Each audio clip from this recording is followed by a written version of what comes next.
Good morning. It's Rodrigo Sáez Muñoz, Director General of Worlddidac. And once again, we are here with our friend Jun Zheng, Managing Director of Speexx. He's based in Shanghai, and he's truly a generous and insightful person with tremendous amount of experience. He really bridges the Western conceptualization of business and the sensitivity that is necessary when entering a new market. And in this case, we're discussing China. Jun, thank you very much. Thank you. Good morning, everyone. My name is Jun Zheng. I've been working with Speexx China for over 16 years. Speexx is a German company. Some of you already knew that, and we are basically doing the corporate language training and online, education programs here in China. So I'm very happy to be here today. I think, Jun, you're not being quite as transparent as needed. You really are responsible for the incredibly successful entry Speexx into a new market and doing so Right. successfully. A decade and a half later, you really are in a leadership position.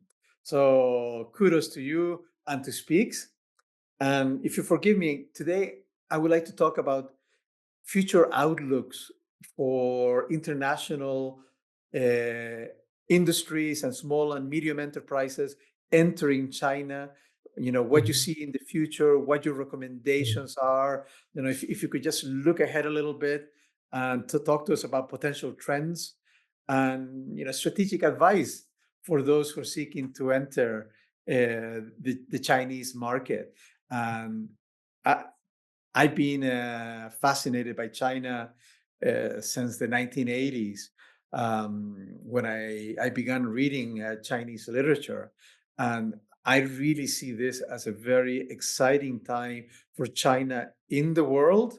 Um, it is an example of a country that is doubling down on globalization, that is doubling down on openness to other markets and providing fair opportunities to compete within the Chinese marketplace. So please, Yeah, June, tell well, us. uh, thank you. First of all, you're right. I think if we looking into the next decade or next 2 decades, 3 decades, I think as a businessman, and the first priority we need to make sure is stability and certainty. We don't want to be in a market today. You got a new idea overnight. You come out second new idea, and then the day later, the first idea will be denied, which is really causing quite a lot of uncertainty. But different from the whole political system that we have in China, as well as the business environment that we are experiencing, I don't see such kind of instability, you know, happening in China. Even back to like the COVID time, we still have the sustainable, policy in place. We change if the change has to be done, but we try to avoid any unnecessary changes into the future because changes means instability, and the instability ended up in the perspective of business is uncertainty. So I would say with recent three major indicators or factors that being repetitively announced by the government. Number one is stability and certainty. That's is the signal that the government even itself is trying to ensure that the business environment will remain in the same, or even the second signal comes in, we call it high level opening up. Well, I'd like to say it's like an advanced opening up, meaning that there will be less and less restrictions for international companies doing business in China. Thinking about that, 2 years ago, the Chinese government started visa free. So with like only, I think at that time it's only 240 hours or maybe 72 hours, right? 3 days you visa free come to China. But nowadays it's like 240 hours visa free, no matter it's business, private, or like a pressure. You don't need to apply a visa with more than 50 countries. And I see the list is becoming more and more convenient. It used to be very difficult for my German colleagues to come to China. I had to prepare like invitation letter. They need to apply the visa by the consulate in Munich, and then get approval, and then book the tickets and come to China. It's so complicated. Now, come on, I send an email, come to China tomorrow. They book the tickets, and then the day after tomorrow, they're here. That's a very clear signal that China will further advocating globalization, further advocating the multilateral, business communications, along with the success of the business dealing in China. The last one is, I would say, China grows and develops so fast. Tremendous success in the past 40 years. That was one of the reasons is that China is committed to what he's been believed in. We believe in business relies on mutual trust, rely on certainty based, rely on stabilized commitment, and that gives me as a Chinese confidence to make business with my counterparty in China or my partners outside China. That all added up to a situation that China is giving more and more clear, transparent certainty to everyone who are interested in doing business in China. Now this point is very macro, but think about the detailed infrastructure when you try to do business in China. First of all, you need to have clear rule, right? So if you come to China, you wanted to start a business, but you don't know how to start, that would be very difficult. But nowadays, different from like 20 years ago, 30 years ago, most of the job were done by manual. We are now all internationalized by using the technology.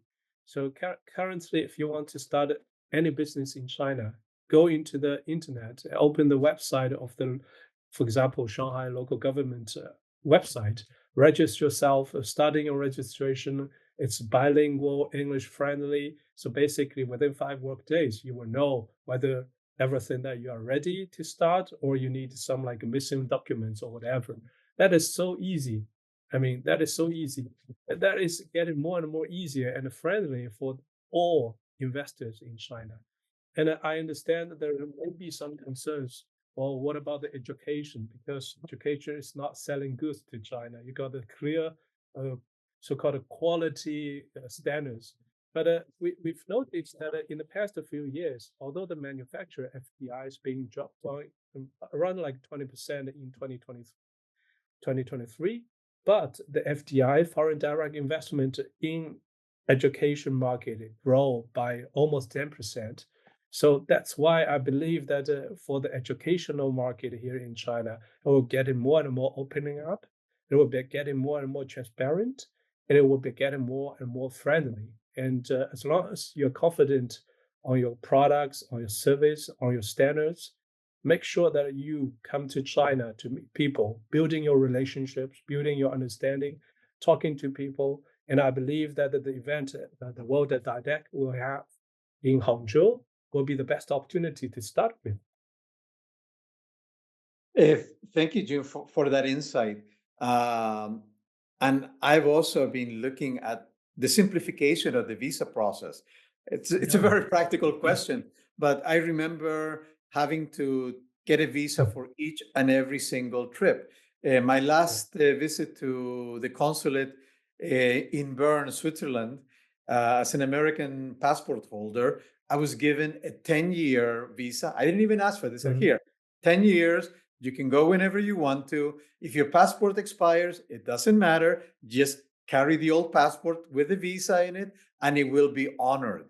The process has been simplified in a way that I could never imagine during those trips in the early 90s that I took to China, where every time meant a visit to the embassy. Yeah. The procedures are friendly. The procedures are easy. And not only that, you arrive in China, everything is bilingual. You see the signs at the airport, and you'll be able to follow instructions very easily. But add to that the fact, the ubiquitousness of artificial intelligence tools. You can speak into your phone, have that translated automatically into Mandarin so that your Mhm. local interlocutors, those rare ones that don't speak English already, will understand you and immediately revert to you. Payment systems, Yeah. everything is being made so that it's easy for you to connect and to take care of your financial needs while visiting China, communicational needs. It is Mhm. open for business, it's open for tourism, it's opening for emotional, intellectual exchange. Definitely. And the selection of the location of our September Worlddidac is fantastic. Hangzhou is a city of the innovation. They started with the DeepSeek. I think everyone is now talking about the DeepSeek. We have the Yes. Unitree to the Roberts. You know, we have a lot of like innovations happening in Hangzhou. And most importantly, I would say that the visa-free policy started 2 years ago really opened a new way for anyone who are interested in China, not only doing business with China, but also to know better what is China really about instead of just checking the televisions. And talking about the opening up, I would say that we have like 1.4 billion population. I'm not saying that everyone is rich, have the enough buying power, but out of this 1.4 billion population, we expect that there will be 300 million middle class. That is a huge buying potential in China. And if you check the priorities, what kind of services, goods, or like products those people are buying, uh, among the top three must be education, right? So you got 300 million middle class listing your service education among their top three must invest. Thinking about the potential, I would say that is insanely huge. And also, I see that the internet infrastructure is getting stronger and stronger, no matter how difficult it is. You see, you're sitting in Switzerland, and I'm sitting in Shanghai. We are talking. I don't see any like disturbs or disruptions here. It's basically everything is connected, just like a village. And I really sincerely believe that with those like signals being visible, and China used to be like selling goods into the world. But me personally have the strong feeling that it will be soon starting that China will start buying from the world because we have these 300 million middle class need to be serviced. And by thinking this market the providers here in China probably were not big enough. And sooner or later, we will need more and more international standards, global services coming into China and telling and showing what kind of options that we have besides the Chinese made services and the programs. So I believe that for the international companies right now come to China to know it is the best time and opportunity to start with. Thank you, Jun. And we invite you to come to Hangzhou, Worlddidac Asia, September 17th to the 19th, where education comes together, where the world and China meet. Cool. Please make the time. It, it's a win-win situation. It's what I like to call a no-brainer. If you're Mhm. not here in 2025, you're going to have to be here in 2026. Yeah, So I why don't wait? know. Come. Yeah, I don't know whether you have the same, but as a Chinese, we always say that a friend is a new, it's a path or it's a road. So if you have three friends, basically you have three paths to take. Now come to China, meeting new people, making friends. It's basically building up your network. Uh, and the network is perhaps the most valuable asset Yeah, that any enterprise or private person can have. And I yeah, think in this type of a setting, it is a fabulous space to do so. We're really looking forward to seeing all of you in Hangzhou. Um, take a look at China. It really is a tremendously important opportunity. In Hangzhou at Worlddidac Asia, you will meet new friends from China. You will meet new friends from Vietnam, Thailand, Indonesia, Germany, Switzerland, and so on. So come, join us and experience the world of tomorrow. It truly is so.